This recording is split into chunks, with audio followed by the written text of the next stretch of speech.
Bendito seas por siempre, Señor, Dios del universo y Padre nuestro. He aquí tus hijos para pedir tu bendición y pedirte que abras la mente y el corazón para poder entender tu mensaje. Señor mío, solo a ti te corresponden la grandeza y el poder, la gloria, el esplendor y el honor.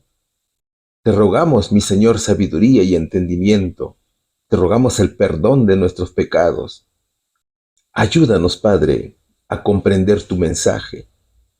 Tuya es la tierra, Padre, y a ti te pertenece todo lo que existe en el cielo y en la tierra. Poderoso Dios, tú eres nuestro Creador, y te rogamos tu bendición. Bendice a los hermanos en todo el mundo, en donde se encuentren, Padre.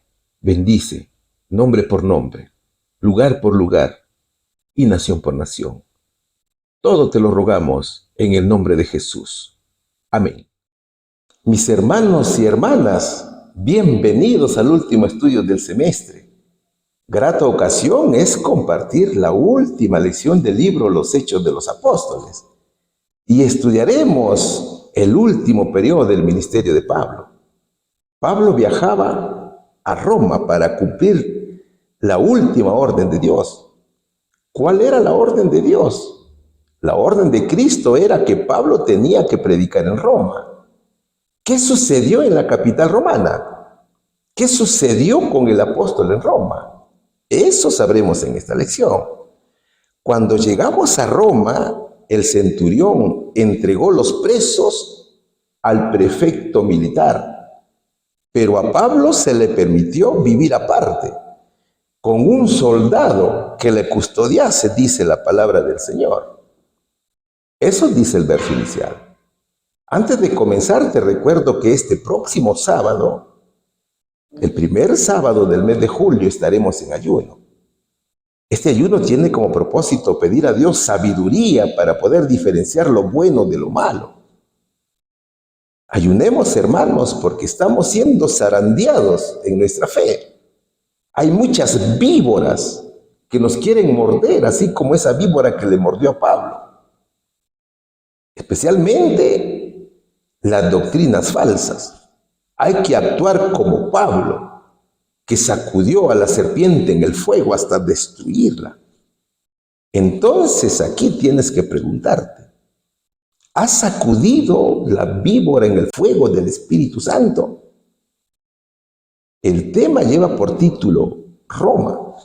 Mi querido amigo, no te olvides de escribir tus impresiones en los comentarios. En esta lección siempre va a quedar algo que comentar. El tema tiene 3 subtemas que vamos a desarrollar. El primero dice en Malta, el segundo predicando en Roma y el tercero morir en Cristo es ganancia eterna, dice la palabra de Dios. Así que ya comenzamos. En la isla, ¿qué le sucedió al apóstol mientras ponía leña en el fuego? ¿Qué oportunidades aprovechó para hacer una bendición para las personas que vivían allí? Vamos a estudiar el capítulo 28 del libro de los Hechos de los Apóstoles, versículos del 1 al 9. Estando ya a salvo, supimos que la isla se llamaba Malta, y los naturales nos trataron con no poca humanidad porque encendiendo un fuego nos recibieron a todos, a causa de la lluvia que caía y del frío. Entonces, habiendo recogido Pablo algunas ramas secas, las echó al fuego, y una víbora huyendo del calor se le prendió en la mano. Cuando los naturales vieron la víbora colgando de su mano, se decían unos a otros, ciertamente este hombre es homicida. A quien escapado del mar la justicia no deja vivir. Pero él, sacudiendo la víbora en el fuego, ningún daño padeció. Ellos estaban esperando que él se hinchase o cayese muerto de repente. Mas habiendo esperado mucho y viendo que ningún mal le venía, cambiaron de parecer y dijeron que era un dios. En aquellos lugares había propiedades del hombre principal de la isla llamado Publio, quien nos recibió y hospedó solícitamente 3 días. Y aconteció que el padre de Publio estaba en cama, enfermo de fiebre y de disentería. Y entró Pablo a verle, y después de haber orado, le impuso las manos y le sanó. Hecho esto, también los otros que en la isla tenían enfermedades, venían y eran sanados. A ver, en su camino a Roma, Pablo había naufragado, ¿no es cierto? Eso habíamos estudiado en la lección anterior. Dios había salvado a Pablo y a todos los que iban en la embarcación, pero no solo lo salvó de morir en el mar, sino que puso en su camino a personas que lo ayudaron. El barco había naufragado en Malta. ¿Cómo era la gente de Malta? Leamos los versos, pero en la Nueva Versión Internacional de la Biblia para entenderlo mejor. ¿Qué nos dice Lucas al respecto? Una vez a salvo, nos enteramos de que la isla se llamaba Malta. Los isleños nos trataron con extraordinaria bondad. Encendieron una fogata y nos invitaron a acercarnos porque estaba lloviendo y hacía frío, dice Hechos capítulo 28, versículos 1 y 2. Malta es una isla ubicada en una posición estratégicamente importante, a unos 100 kilómetros al sur de Cilicia. Hoy a la isla de Malta se le conoce como la Bahía de San Pablo. La isla de Malta es una isla estratégica en el mar Mediterráneo y debido a su ubicación estratégica fue duramente bombardeada en la Segunda Guerra Mundial. Ahora, los versos nos muestran una extraordinaria bondad de los gentiles hacia los naufragantes. En total eran 276 personas que desembarcaron en esta isla. Y dentro de este numeroso grupo de personas se hallaba gente condenada por crímenes. Entonces, estos pobladores eran hospitalarios, muy bondadosos. Ellos sabían que los náufragos lo habían perdido todo en aquel naufragio. Por tanto, encendieron fuego para que se calentaran porque estaba lloviendo y hacía mucho frío. Imagínate, mi hermano, que las 276 personas que naufragaron estaban con la ropa mojada por muchos días ya. Todo esto, sumado al frío, podía causar enfermedades respiratorias, ¿no es cierto? Sin embargo, este gesto era muy importante para los visitantes. ¿Te das cuenta, mi hermano, cómo la gente pagana es muchas veces más bondadosa y hospitalaria que las mismas personas que dicen creer en Jesús? Este ejemplo de bondad de los isleños de Malta nos recuerda lo hecho por los marineros que viajaban con el profeta Jonás con destino a Tarsis. Estos marineros se portaron muy bien, al punto que a pesar de conocer su desobediencia a Jehová y a pesar de haber pedido que lo arrojaran al mar, estos se negaron a hacerlo. Al contrario, ellos se esforzaron por hacer volver la nave a tierra, hasta que se dieron cuenta que no podían hacer nada más. Yo te invito a revisar Jonás el capítulo 1. Entonces, mira, muchas veces las personas sinceras que admiten creer en Dios a su manera manifiestan más bondad y generosidad que los mismos que dicen creer y ser fieles a Jesús. Pero, ¿qué sucedió luego? Entonces, habiendo recogido Pablo algunas ramas secas, las echó al fuego, y una víbora, huyendo del calor, se le prendió en la mano. Cuando los naturales vieron la víbora colgando de su mano, se decían unos a otros: ciertamente este hombre es homicida, a quien escapando del mar la justicia no deja vivir. Pero él, sacudiendo la víbora en el fuego, ningún daño padeció, dice Hechos capítulo 28, versículos del 3 al 5. Pablo respondía a la hospitalidad y también a la amabilidad de la gente.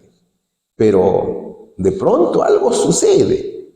De pronto muchos de los presentes se horrorizan y dicen: mira, hay una víbora que lo está mordiendo. Lo ha mordido una víbora. Otros dicen: se va a morir. ¿Te das cuenta? Los isleños quedan paralizados. Ellos saben que el veneno de esa víbora es mortal. Imagínate algunos diciendo: de este veneno nadie se ha podido vivir. Todos todos han muerto. Es que en muchos casos a la persona mordida se le hinchaba toda la cara y también se le hinchaba el cuello y era rápido, en pocos minutos quedaban así. Después venía la agonía, no podían respirar, es decir, se ahogaban. Es como si lo estuvieran ahorcando y se esfuerza para respirar, ¿no es cierto? Los labios se ponen de color morado, los ojos parecen que se salen. Luego la persona convulsiona y finalmente muere. Nadie se anima a ayudar a Pablo, todos lo observan. Tal vez hasta Julio el tribuno pensó que Pablo moriría. Pero mientras esto sucedía, el apóstol se mostraba calmado, sacudiéndose la mano para deshacerse del reptil. Pablo no se asustó, ni gritó. Él no dijo, el dolor es insoportable, hermanos. Tampoco culpó a nadie, ni dijo, por su culpa me ha mordido la serpiente. No, Pablo estaba sereno. Quizás pensaba en las palabras de Jesús cuando dijo, estas señales seguirán a los que creen. Tomarán serpientes con sus manos y cuando beban algo venenoso no les hará daño alguno. Pablo se estaba enfrentando a una dura y dolorosa prueba, pero confiaba en la promesa del Señor. Pablo estaba muy confiado de llegar sano y salvo a Roma porque el Señor así se lo había prometido. Luego de expulsar con fuerza la víbora al fuego, se ve claramente la sangre que cae de la mano del apóstol. El reptil había clavado sus colmillos y había inyectado su veneno como si fuera cizaña diabólica de las doctrinas falsas. Por más que el reptil trataba de evitar la hoguera, no logró salir del fuego y se retuerce de ardor hasta morir, tal cual se retorcerá Satanás en el horno de fuego que arde con azufre. Ahora, aquellos que veían a Pablo se preguntaban también, a este hombre lo persigue la maldición. Se ha salvado de la muerte en el mar, pero no creo que se salve del veneno de la serpiente. Entonces solamente esperaban la muerte de Pablo. ¿Qué pasó con el apóstol? Ellos estaban esperando que él se hinchase o cayese muerto de repente. Mas habiendo esperado mucho y viendo que ningún mal le venía, cambiaron de parecer y dijeron que era un dios. Dice Hechos capítulo 28, versículo 6. Los presentes no pueden creer lo que están viendo. Ellos no pueden entender cómo Pablo tiene tanta calma en una situación tan difícil y grave. Pablo como preso estaba encadenado, ¿no es cierto? Y eso sorprendía a los pobladores. Entonces, mira, en la vida habrán momentos en que tenemos que decidir o nos quedamos frustrados llorando y esperando que algo bueno acontezca o nos sacudimos la mano para destruir a la serpiente con el fuego. Jamás permita que el veneno de las doctrinas falsas, de las tradiciones, de las decepciones, de las difamaciones o de otras cosas te lleven a la muerte. Ese veneno debe ser sacudido, debe ser destruido junto a la víbora con el fuego consumidor del Espíritu Santo. Entonces, cuando la gente esperaba que Pablo muriera y al ver que el apóstol venció al veneno y a la serpiente, cambiaron de opinión. Pablo ya no era una maldición, sino que lo vieron como un dios. En aquellos lugares habían propiedades del hombre principal de la isla llamado Publio, quien nos recibió y hospedó solícitamente 3 días. Y aconteció que el padre de Publio estaba en cama, enfermo de fiebre y de disentería, y entró Pablo a verle, y después de haber orado le impuso las manos y le sanó. Hecho esto, también los otros que en la isla tenían enfermedades venían y eran sanados. Eso dice la palabra de Dios. Pablo no se quedó quieto, sino que comenzó a predicar la palabra de Dios y un gran avivamiento sucedió en aquella isla. El suceso de la víbora se convirtió en una oportunidad para evangelizar a la gente de Malta. Y el primero en recibir la bendición de Dios a través de Pablo fue el padre de Publio, un hombre influyente en el pueblo, que estaba muy enfermo. Él fue sanado en el nombre de Jesús. También hizo muchos milagros a otras personas. Publio se enteró que uno de los sobrevivientes del naufragio, que estaba condenado por preso, ni siquiera el veneno de las víboras más peligrosas lo pudo hacer daño. Publio sabe que el preso ha vencido a la víbora con su veneno y entiende que puede hacer milagros. Por tanto, al ver a su padre enfermo, lo llama para escuchar el evangelio. Y Pablo, solícito, le predica la palabra de Dios, le da a conocer a Jesús. Imagínate a Pablo, mi hermano, predicando a Cristo y hablando de su poder, diciendo que Jesús con su muerte aplastó la cabeza de la serpiente, que es el diablo y Satanás. Por tanto, es Jesús quien eliminó el veneno de la serpiente. No solamente eso, sino que Pablo también ha predicado seguramente que muy pronto la serpiente que se llama diablo y Satanás será echado en el fuego. Ese lago de fuego que nunca se apaga y nunca jamás será el acusador de los hermanos, Satanás, como lo escribe Apocalipsis capítulo 20, versículo 10. Ahora, así como el padre de Publio, muchos fueron sanados en el nombre de Jesús. Cuando los otros enfermos de la isla se enteraron del milagro, fueron a buscar a Pablo para que también lo sanara. Y Pablo lo sanó. ¿Sabes? Pablo había recibido la gran responsabilidad de las 276 personas y ahora velaba por ellas. Todos fueron salvos por Dios y ahora escuchaban la palabra de Dios. Entonces, mi hermano, las víboras no soportan el calor de la presencia de Jesús. Así que cuando te ataquen, sacúdelas y quémalas en el fuego de la presencia de Dios.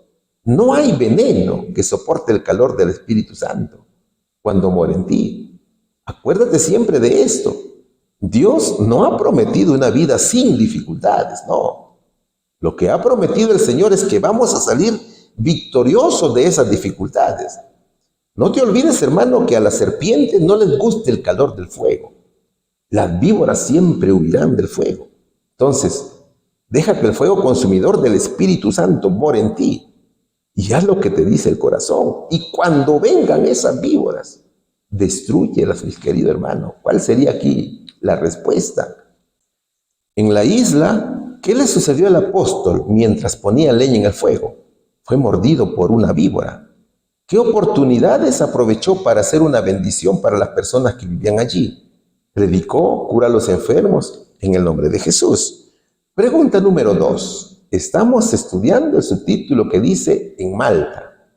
¿Qué privilegio le otorgaron a Pablo cuando hicieron una parada en el foro de Apio? Hechos capítulo 28, versículos 14 y 15 dice lo siguiente, donde, habiendo hallado hermanos, nos rogaron que nos quedásemos con ellos 7 días y luego fuimos a Roma, de donde, oyendo de nosotros, los hermanos salieron a recibirnos hasta el foro de Apio y las 3 tabernas, y al verlos, Pablo dio gracias a Dios y cobró aliento. En Malta estuvieron 3 meses. Todos fueron muy bien atendidos por la gente. El invierno ya había pasado y el tránsito marítimo se había restablecido. La gente le dio todo a los viajeros y junto a Pablo y al centurión Julio emprendieron su viaje a Roma en un barco de Alejandría que se llamaba Castor y Pollux, que había invernado precisamente en Melita o en Malta y había pasado el invierno en la isla cargado de trigo.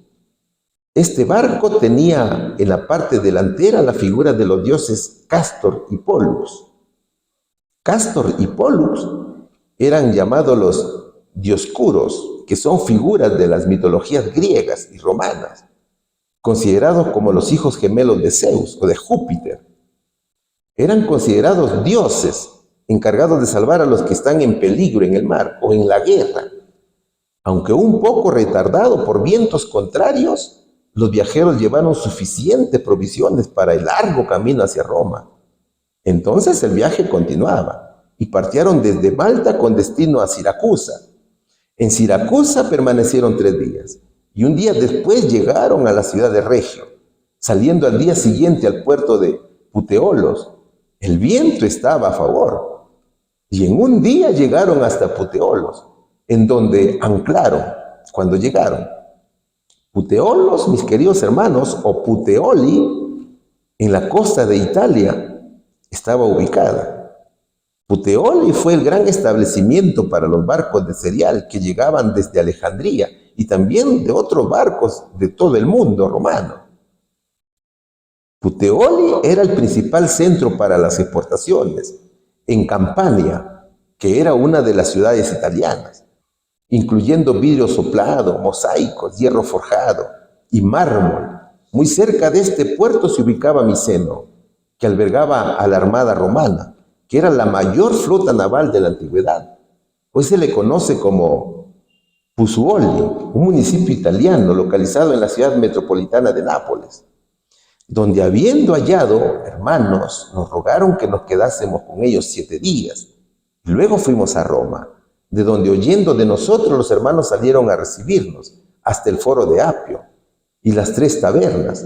Y al verlos, Pablo dio gracias a Dios y cobró aliento. Dice Hechos capítulo 28, versículo 14 y 15. En Puteoli o Pozzuoli habían algunos cristianos quienes al recibir a Pablo le rogaron que se quedara con ellos 7 días. Y claro, Julio, el tribuno, les otorgó el permiso para que Pablo predicara allí. Dicho en otras palabras, además de Lucas y Aristarco, Julio también ayudaba en el ministerio de Pablo. ¿Te das cuenta cómo es la obra del Señor?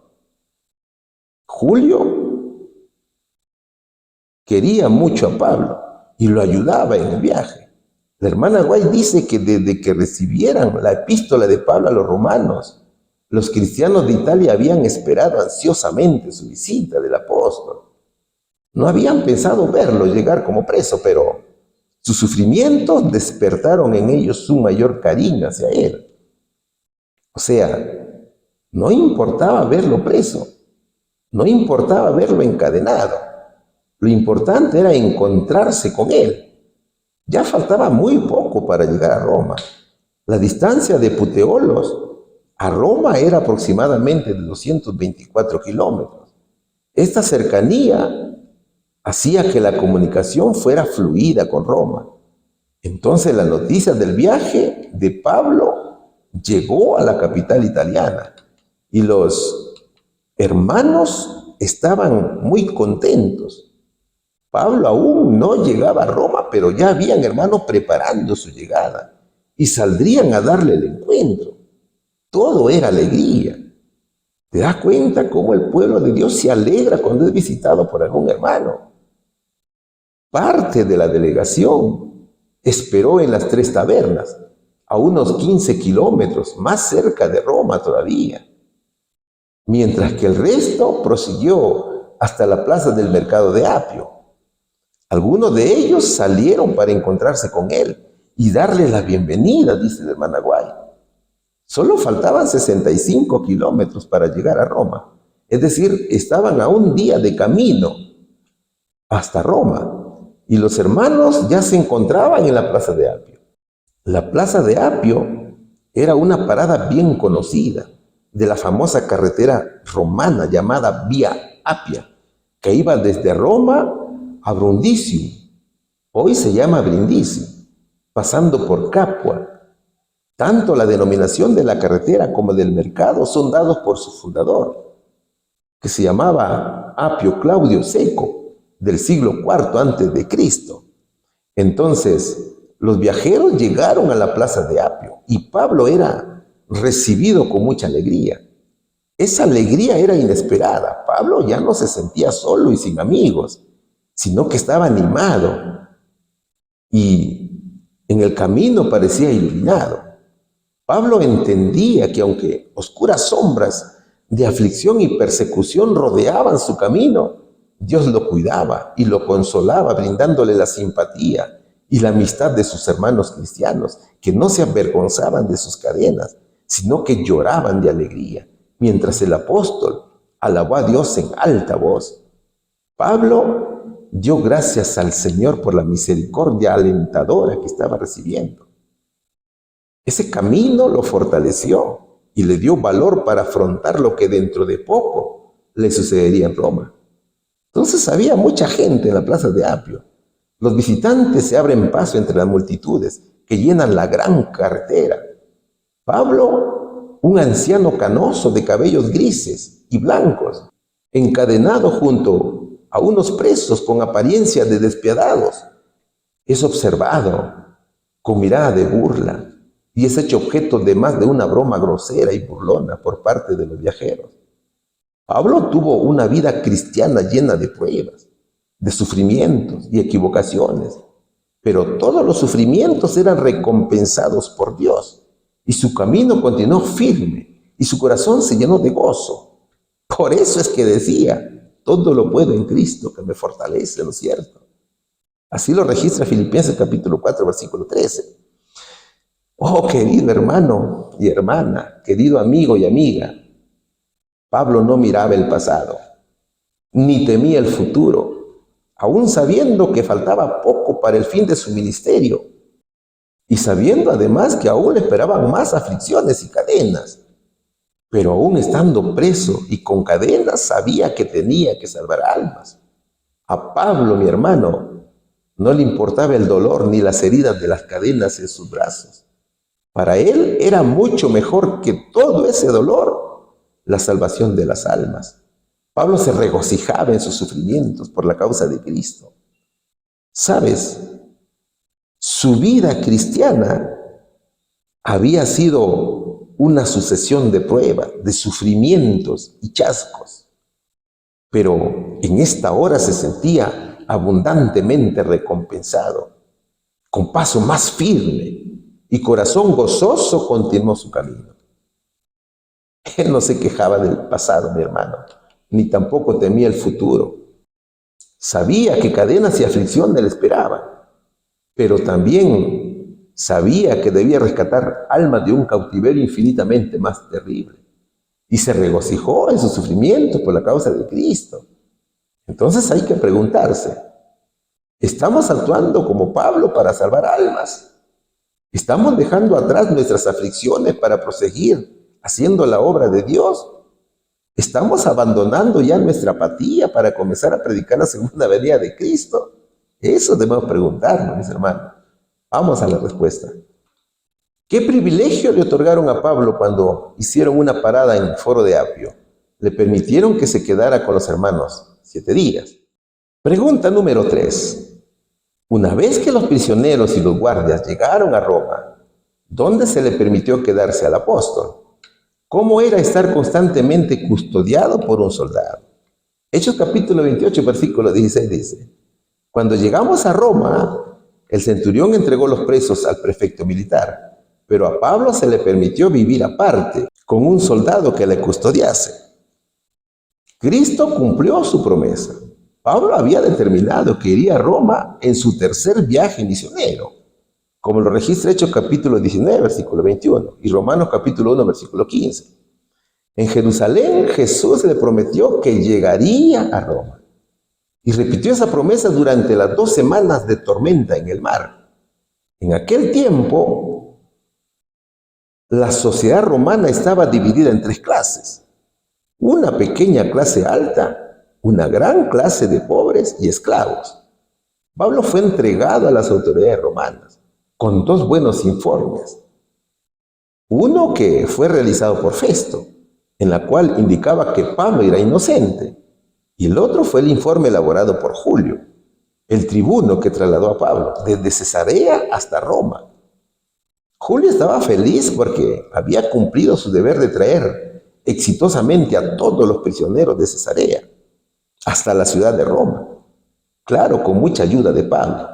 Y Hechos capítulo 28, versículo 16 nos dice, cuando llegamos a Roma, el centurión entregó los presos al prefecto militar, pero a Pablo se le permitió vivir aparte, con un soldado que le custodiase. Pablo no estaba en una prisión común, tampoco compartía celda con otros presos, no. A Pablo se le permitió vivir aparte y proveer su propio espacio para vivir en una casa alquilada. Ese tipo de prisión aquí en Perú se llama prisión o arresto domiciliario. Sin embargo, Él permanecía continuamente supervisado por una guardia romana y constantemente encadenado por la muñeca. La custodia era rotativa y cada 4 horas era cambio de guardia aproximadamente. Y eso le dio una provisión constante de gente con quien hablar y predicar a Jesús, incluso a los guardias. Pero para Pablo no había descanso. Claro, seguramente que habrá sido incómodo estar todo el día, ¿no es cierto?, encadenado a un oficial romano. Pero Pablo aprovechaba cada ocasión para predicar la palabra de Dios. Pablo no descansaba, mis hermanos. Entonces, mira, los hermanos que lo habían encontrado en la plaza del mercado de Apio y también en 3 tabernas, cuando lo vieron a Pablo, tuvieron ánimo y también comenzaron a predicar con mucha valentía. Entonces, mis hermanos, Pablo haría de su casa alquilada un lugar de adoración y prédica de la palabra de Dios. Mis hermanos, muchos hermanos valientes y soldados de Cristo hicieron su entrada triunfal en Roma. Ellos fueron considerados plagas del mundo. Pablo lo hizo encadenado como cautivo de pobres, pero que en realidad estaba lleno del Espíritu Santo y gozoso de llamarse reformador, sin avergonzarse del Evangelio, porque el Evangelio es poder de Dios, ¿no es cierto? Entonces, he aquí Pablo, el apóstol de los gentiles, estaba listo para iniciar el último periodo de su ministerio. ¿Cuál sería la respuesta aquí? Una vez que los prisioneros y los guardias llegaron a Roma, ¿dónde se le permitió quedarse al apóstol? Se le permitió vivir en casa alquilada. ¿Cómo era estar constantemente custodiado por un soldado? Era estar vigilado y permanecer encadenado a un oficial romano. Pregunta número 4. Vamos a estudiar el subtítulo que dice Predicando en Roma. ¿A qué se reunieron muchos en casa de Pablo? ¿Cuál fue el resultado de su predicación? Hechos capítulo 28, versículos del 23 al 29 dice: Y habiéndole señalado un día, vinieron a él muchos a la posada, a los cuales les declaraba y les testificaba del reino de Dios, desde la mañana hasta la tarde, persuadiéndoles acerca de Jesús, tanto por la ley de Moisés como por los profetas. Y algunos asentían a lo que se decía, pero otros no creían. Y como no estuviesen de acuerdo entre sí, al retirarse les dijo Pablo esta palabra: Bien habló el Espíritu Santo por medio del profeta Isaías a nuestros padres, diciendo: Ve a este pueblo y diles, de oído oiréis, y no entenderéis, y viendo veréis, y no percibiréis, porque el corazón de este pueblo se ha engrosado, y con los oídos oyeron pesadamente, y sus ojos han cerrado, para que no vean con los ojos y oigan con los oídos, y entiendan de corazón, y se conviertan y yo los sane. Sabed pues que a los gentiles es enviada esta salvación de Dios, y ellos oirán. Y cuando hubo dicho esto, los judíos se fueron, teniendo gran discusión entre sí. Eso dicen los versos. En nuestro contexto actual, Roma se ha caracterizado siempre por ser una nación antisemita, ¿no es cierto? Es una forma específica de racismo y discriminación que se manifiesta con odio hacia los judíos. Claro, en un primer momento el semitismo se refería solamente a lenguas semíticas. ¿Por qué semíticas? Porque provenía del hijo de Noé, que se llamó Sem, ¿no es cierto? ¿Cuáles eran esas lenguas? Era el hebreo, el arameo, el árabe, entre otras.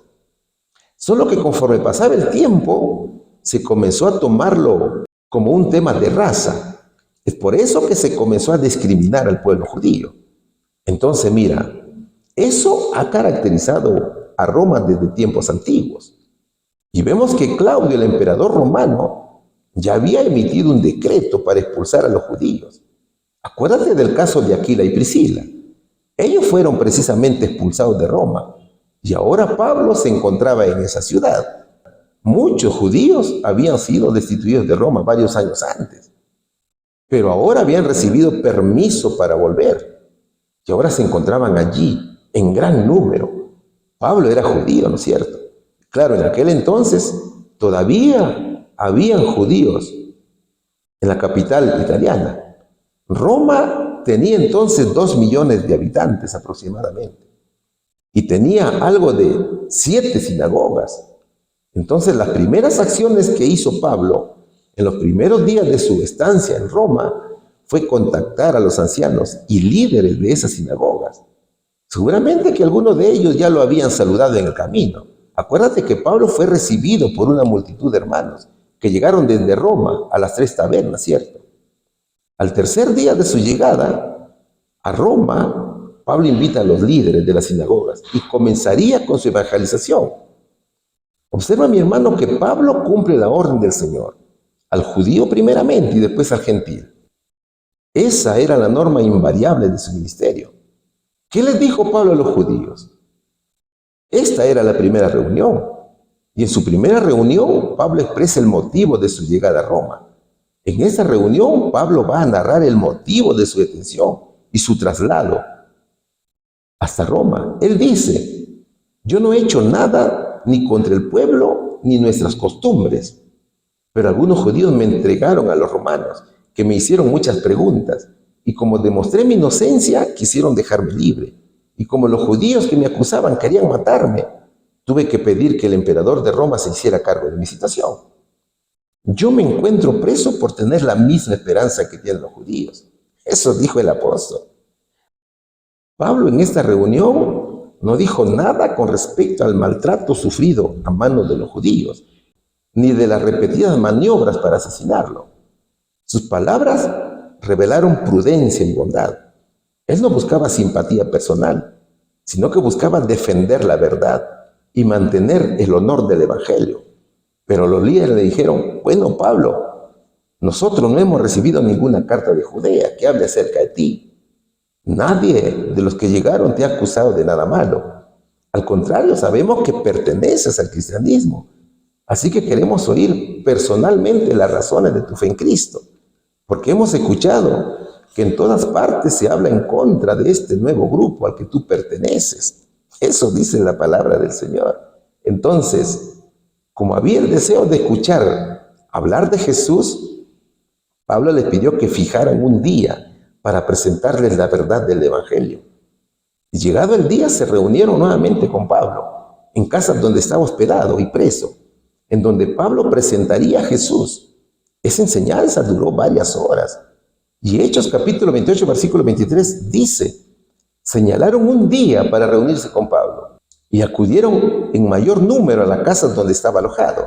Desde la mañana hasta la tarde estuvo explicándoles y testificándoles acerca del reino de Dios y tratando de convencerlos respecto a Jesús, partiendo de la ley de Moisés y de los profetas. Pablo testificó de su propia experiencia y predicó el cumplimiento profético del Antiguo Testamento de Jesús. La enseñanza era con argumentos, con sencillez, con sinceridad y poder. Pablo dijo que la religión no radica en ritos y ceremonias, no radica en credos ni teorías, sino en un poder salvador, un principio que proviene de Dios. Pablo dijo que la religión es una experiencia personal de transformación hecha por el mismo Dios en el creyente. Pablo predica que Moisés habló de Jesús y enseñó a los hijos de Israel que Cristo era el profeta a quien debían escuchar, mirar y obedecer, porque todos los demás profetas hablaron y testificaron de él. Incluso el santuario terrenal era una simbolización del Señor. Pablo les dijo: hermanos, el gran remedio de Dios para el pecado, en la cual venimos al mundo, y los pecados cometidos, se llama Jesucristo. Por tanto, la observancia de los ritos y de la ley ceremonial se cumplieron en Jesús. Pero, ¿qué más reveló el apóstol? Pablo reveló su conversión a Cristo. Vamos a leer lo que escribió la hermana Elena G. de Guay y pon atención al texto, porque te darás cuenta cómo es el creyente ciego que se aferra a su terquedad y vive en sus doctrinas falsas. Pablo declaró que siendo inconverso conoció a Cristo, no por una relación personal, sino únicamente por el concepto que él, juntamente con otros, abrigaba concerniente al carácter y obras del Mesías que había de venir. Había rechazado a Jesús de Nazaret como impostor, porque no se ajustó a ese concepto.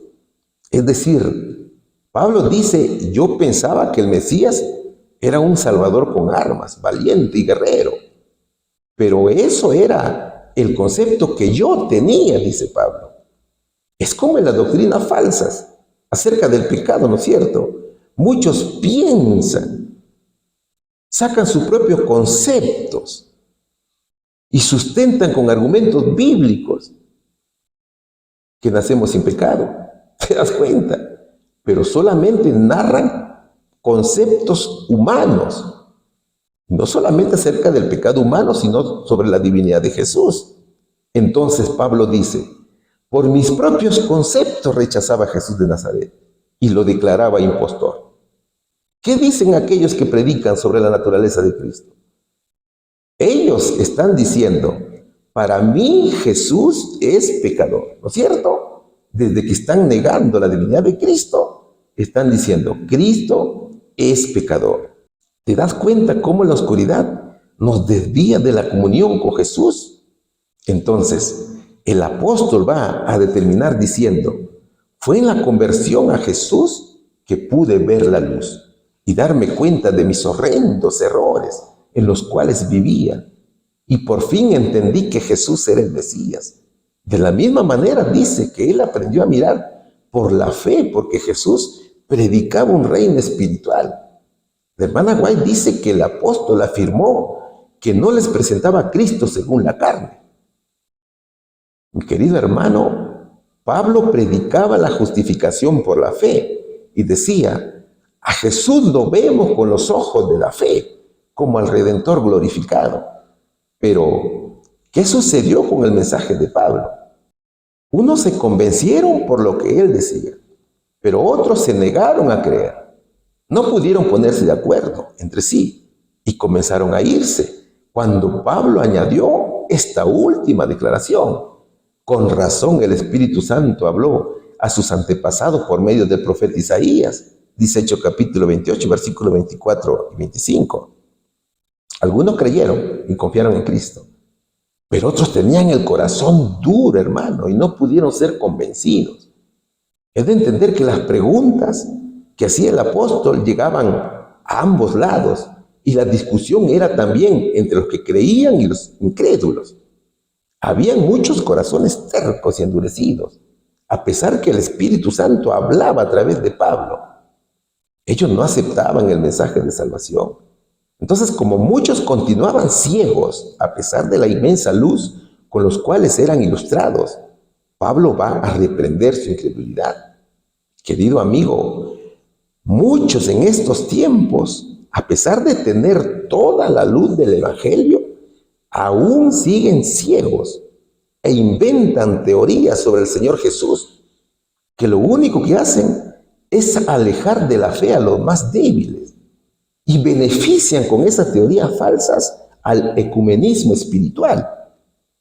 ¿Y quién crees que está feliz con todo esto?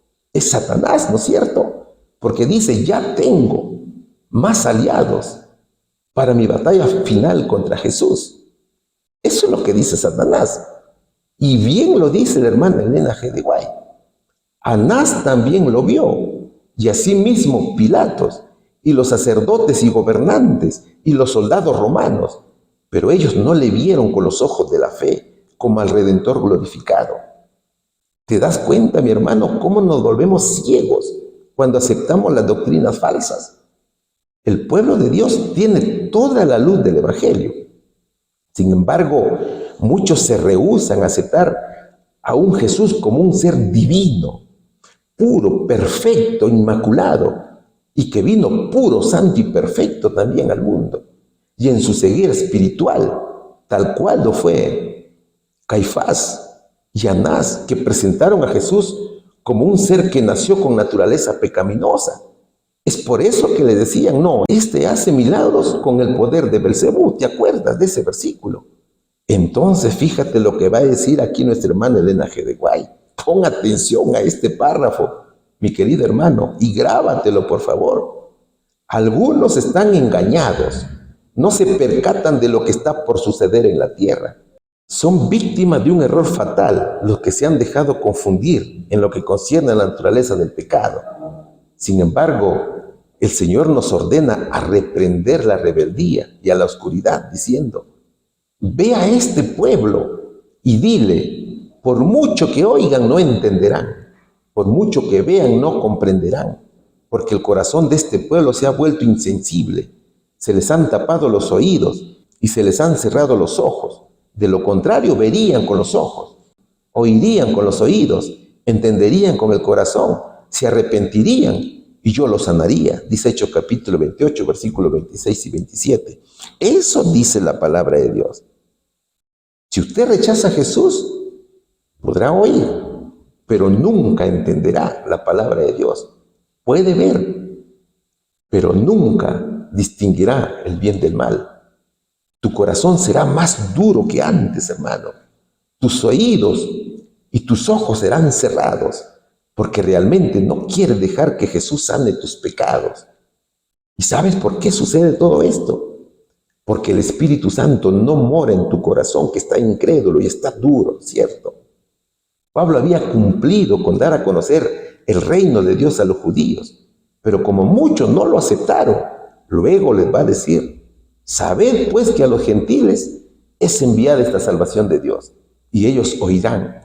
Y cuando hubo dicho esto, los judíos se fueron, teniendo gran discusión entre sí. Dice Hechos capítulo 28, versículos 28 y 29. Primero a los judíos, dijo Dios, ¿cierto? Pero como despreciaron la salvación, Pablo predicaría a los gentiles. Dios, mi querido hermano, no obliga a nadie a aceptarlo. El Señor ofrece su gracia a todos. Eso sí hay que entenderlo. Pero solamente dependerá de cada uno de nosotros aceptar o no la salvación. Cristo ha sido y será rechazado por muchos. Ahora mismo estamos viendo cómo aquellos que dicen pertenecer al pueblo de Dios tuercen la verdad y presentan a un Cristo que prácticamente no salva. ¿Y eso a quién le favorece? Al diablo, ¿no es cierto? Todas esas mentiras que se dicen de Jesús, lo único que han hecho es contribuir en gran manera con el ecumenismo satánico, que a su vez presenta al Señor como culpable del odio hacia los judíos. Y eso ha hecho que la imagen de la bestia quiera desaparecer al Nuevo Testamento con la famosa ley antisemita. ¿Sabes, mi amigo? Cada vez hay más señales de la segunda venida de Jesús. Cada vez se agudiza la oscuridad en el mundo. Solo nos queda aferrarnos a Cristo, mi hermano, y denunciar toda falsedad con mucha valentía. Toda mentira que se diga de nuestro Señor Jesucristo. Tenemos que denunciar, mi querido amigo y mi querido hermano. Tenemos que comportarnos como verdaderos reformadores, mi hermano. Olvídate del reformismo. Tú tienes que ser un gran reformador, mi hermano. Y tienes que defender la verdad absoluta de Cristo. ¿Cuál sería la respuesta aquí? ¿A qué se reunieron muchos en casa de Pablo? Se reunieron para ser evangelizados en Jesús, partiendo de la ley de Moisés y de los profetas.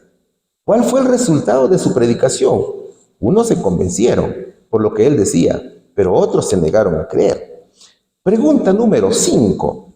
Vamos a estudiar el subtítulo que dice Predicando en Roma. ¿Cómo utilizó el apóstol el tiempo de su encarcelamiento? ¿Cómo aprovechó el apóstol los medios de comunicación que había en ese tiempo? Hechos capítulo 28, versículos 30 y 31 dice: y Pablo permaneció 2 años enteros en una casa alquilada y recibía a todos los que a él venían, predicando el reino de Dios y enseñando acerca del Señor Jesucristo abiertamente y sin impedimento. Al igual que el profeta Isaías, el apóstol amonestaba a sus hermanos, solo que al no encontrar una respuesta positiva del pueblo de Israel, a partir de aquel día no predicaría más a su nación. Es de entender que Pablo seguiría persuadiendo a algunos de ellos que estuvieran dispuestos a recibir a Jesús como su Salvador personal, pero como nación solamente esperaban la pronta destrucción de Jerusalén, que fue en el año 66, ¿no es cierto?, como cumplimiento a lo dicho por Jesús. Dios obraba en Pablo. El Señor abría el camino para que el evangelio avanzara. Pablo vivió por 2 años en una casa alquilada y durante todo ese tiempo se dedicaba a difundir el mensaje de salvación a todos aquellos que lo visitaban. Entendamos que habían pasado varios meses desde la llegada del apóstol a Roma, hasta que sus enemigos llegaron para acusarlo desde Jerusalén. Entonces Pablo había llegado con una declaratoria de inocente por todos los jueces quienes lo juzgaron, Licias, Félix, Festo y Agripa. Ellos habían determinado ya su inocencia. Entonces, lo único que podían hacer sus acusadores era el complot. Mientras más demoraban en llegar, su propósito maligno era perfeccionado para presentarle la acusación. Entonces, gracias a Dios que el apóstol predicaba el reino de Dios todos los días. Él enseñaba el reino de Dios y enseñaba a Cristo con total libertad y sin ningún impedimento. Y eso capítulo 28, versículos 30 y 31 nos dice, y Pablo permaneció 2 años enteros en una casa alquilada y recibía a todos los que a él venían, predicando el reino de Dios y enseñando acerca del Señor Jesucristo, abiertamente y sin impedimento.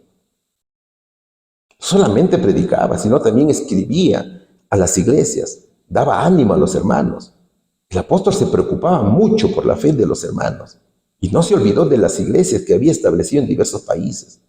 La comunicación con las iglesias era por medio de las cartas, que eran documentos en los cuales se amonestaba, se instruía de una manera práctica, animando a vivir en unidad. Desde Roma envió a consagrados obreros a trabajar, no solo en las iglesias, sino también en campos que él no había visitado. Fueron estos hermanos que intensificaron el trabajo que Pablo había comenzado, predicando el reino de Dios y enseñando acerca del Señor Jesucristo, y los mantenía informados sobre el avance de la obra misionera, de la situación, de los peligros de las iglesias.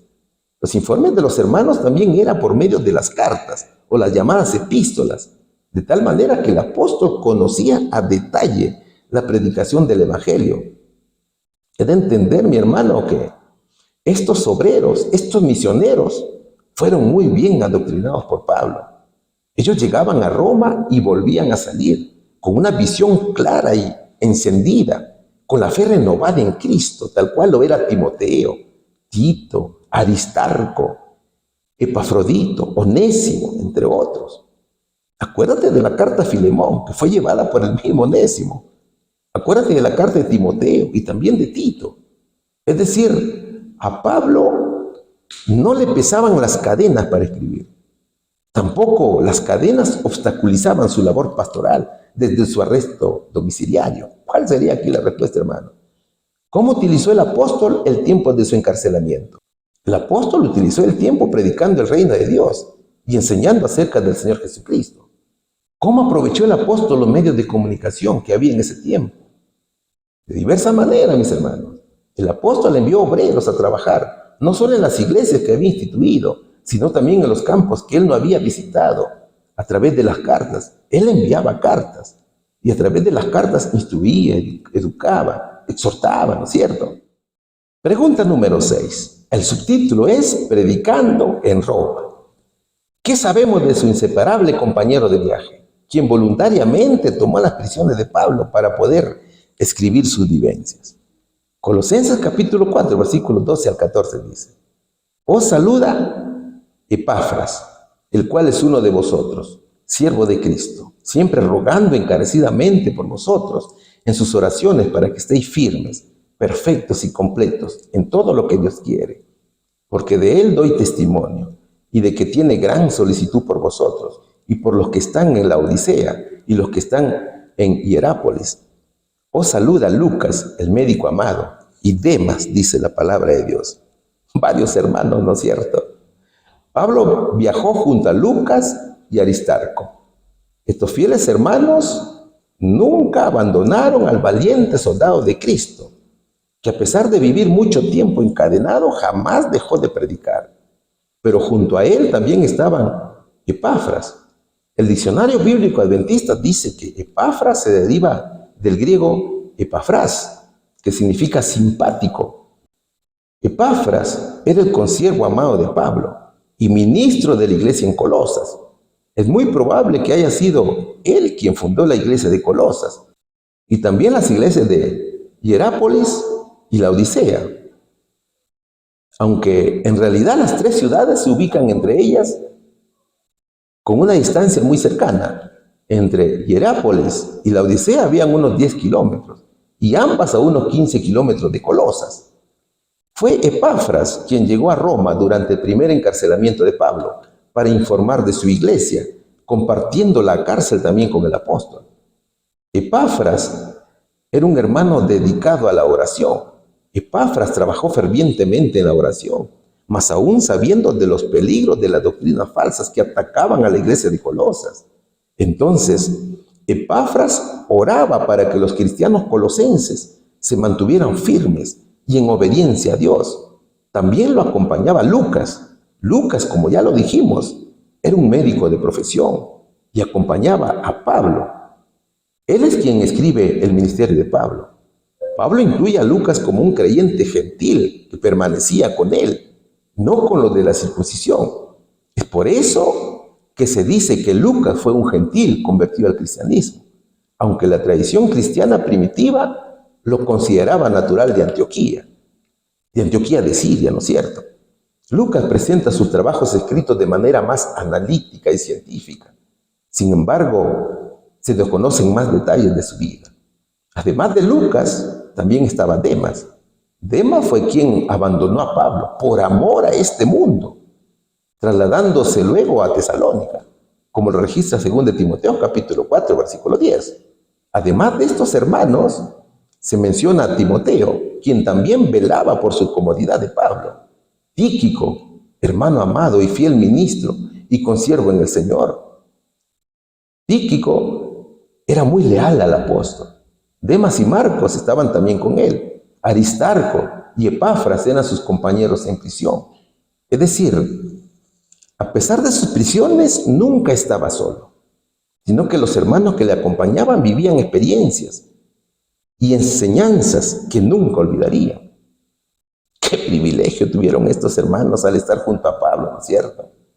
Aunque muchos se resistieron a sus exhortaciones, sin embargo, aquellos que estuvieron con él se quedaron con sus enseñanzas y después de la muerte de Pablo valoraron esos esfuerzos y también valoraron las enseñanzas recibidas. ¿Cuál sería la respuesta aquí? ¿Qué sabemos de su inseparable compañero de viaje, quien voluntariamente tomó las prisiones de Pablo para poder escribir sus vivencias? Permanecía en la prisión junto a Pablo, Aristarco, Epafras, entre otros, mis queridos hermanos. Pregunta número 7. En el momento que Pablo le fue quitado a sus hermanos, ¿de qué se dieron cuenta los creyentes? ¿Qué sabemos de sus últimas palabras? 2 Timoteo capítulo 4, versículos 6 y 7, ¿qué dice? Porque yo ya estoy para ser sacrificado, y el tiempo de mi partida está cercano. He peleado la buena batalla, he acabado la carrera, he guardado la fe. Pablo estaba a punto de terminar su ministerio y se sentía satisfecho con la obra que había realizado. Su amor por Cristo era tal que en ningún momento dudó en aferrarse a esta vida terrenal, sino que aferrándose a Cristo dijo, porque yo ya estoy para ser sacrificado y el tiempo de mi partida está cercano. Quienes no conocen la labor de Pablo pensarán que su trabajo no fue tan efectivo porque estuvo en prisión, ¿no es cierto? Sin embargo, aunque encadenado y en medio de 4 paredes, el apóstol tuvo una gran estrategia. El apóstol ejerció una labor muy efectiva e influyente en la misión dada por Dios. El apóstol, mi hermano, nunca se quejó. Él nunca dijo, miren, yo estoy preso, así que no puedo hacer nada por la obra misionera. No, Pablo no dijo eso. Pablo, prisionero del Señor, contaba con el mejor afecto de parte de sus hermanos. Sus inspiraciones, sus preocupaciones, sus sufrimientos, era causa de atención y respeto. Sin embargo, cuando el apóstol murió, muchos recién se dieron cuenta de las pesadas cargas que soportó por ellos. La hermana White escribe que en otros tiempos se habían excusado en gran parte de las responsabilidades porque les faltaba su sabiduría, tacto e indomable energía. Pero ahora abandonados a su inexperiencia para aprender las lecciones que habían rehuido, apreciaron sus amonestaciones. Entonces, hermano, a veces despreciamos las grandes enseñanzas que nos dejan los grandes hermanos, pero cuando ellos ya no están, recién les echamos de menos. Recién decimos, caramba, ¿por qué no le hice caso al hermano? ¿Por qué no le puse atención a su prédica, no es cierto? Entonces, mi hermano, el apóstol sentía los últimos momentos de su vida en la tierra. Él ya estaba preparado para morir por la causa de Jesús y dijo, he peleado la buena batalla, he acabado la carrera, he guardado la fe. ¿A quién no le gustaría, mi hermano, terminar su carrera diciendo estas hermosas frases? He peleado la buena batalla, he acabado la carrera, he guardado la fe. Y lo más hermoso aún es exclamar gozoso diciendo, por lo demás me está guardada la corona de justicia, la cual me dará el Señor juez justo en aquel día. Así lo escribió el apóstol en 2 de Timoteo capítulo 4, versículo 8. Esto es lo más hermoso, ¿cierto? ¿Qué sucedió luego? Sigamos leyendo lo que escribió la hermana White. Ella nos va a contar muchas cosas bonitas. El apóstol fue conducido secretamente al lugar de ejecución. A pocos se les permitió presenciarla porque, alarmados sus perseguidores por la amplitud de su influencia, temieron que el espectáculo de su muerte generara más conversos al cristianismo. ¿Dónde fue ejecutado el apóstol entonces? Fue ejecutado en Roma, ¿no es cierto? ¿Qué emperador sentenció a muerte a Pablo? Fue Nerón. Nerón estaba impresionado por los argumentos de Pablo, al punto de no saber de qué delito condenarlo. Sin embargo, como vio que no podía detener el avance del cristianismo en Roma, que incluso en la misma casa imperial había llegado, entró en gran ira y decidió condenarlo a muerte. Muchos de los soldados, después de su muerte, también se convirtieron al cristianismo. Y al ver cómo Pablo, mientras era ejecutado, perdonaba a sus verdugos y ponía su confianza en Cristo hasta el último momento de su vida. Por tanto, no tardaron en sellar valerosamente su fe con su sangre. Ya lo decía el mismo mártir, porque para mí el vivir es Cristo y el morir es ganancia. ¿No es cierto? Mi querido amigo, lo que la iglesia necesita en estos días de peligro y de doctrinas falsas es un batallón de soldados como Pablo. Ven a Cristo, mi querido amigo, y levante el estandarte de la verdad, porque tu corona de justicia que te dará el juez justo y santo en el cielo te está esperando, mi querido hermano. Seamos grandes reformadores. Sigamos adelante, mis hermanos. ¿Cuál sería la respuesta aquí? En el momento que Pablo les fue quitado a sus hermanos, ¿de qué se dieron cuenta los creyentes? Se dieron cuenta de cuán pesadas eran las cargas que habían soportado por ellos. ¿Qué sabemos de sus últimas palabras?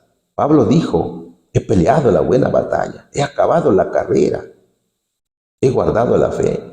Por lo demás, me está guardada la corona de justicia, la cual me dará el Señor juez justo. A ver, qué interesante lección. Pablo y los viajeros naufragaron en Malta. Y en aquel lugar el apóstol sería mordido por una serpiente que no soportó el calor del fuego que preparaban para menguar el frío. En verdad que muchos de los lugareños pensaban que Pablo iba a morir por el veneno mortal de la víbora. Sin embargo, conforme pasaba el tiempo, Pablo no mostraba signos de haber sido afectado por el reptil. Esto era una señal que servía para que los isleños creyeran en el Dios de Pablo y vieran el poder de Dios a través de él. Y esto se confirmaría cuando curó al padre de una de las personas más influyentes de Malta, llamado Publio, quien lo recibió y los hospedó durante 3 días. La gente de Malta, mis hermanos, los había recibido con mucha humildad. Entonces Pablo, aprovechando su estadía de 3 meses, predicó la palabra de Dios. También curó a muchos enfermos en el nombre de Jesús. Luego siguieron su viaje a Roma, y durante el camino muchos judíos que vivían en Roma llegaron a darle el encuentro. Todo era alegría. Los hermanos se habían preparado y ahora llegaron en caravana para recibirlo.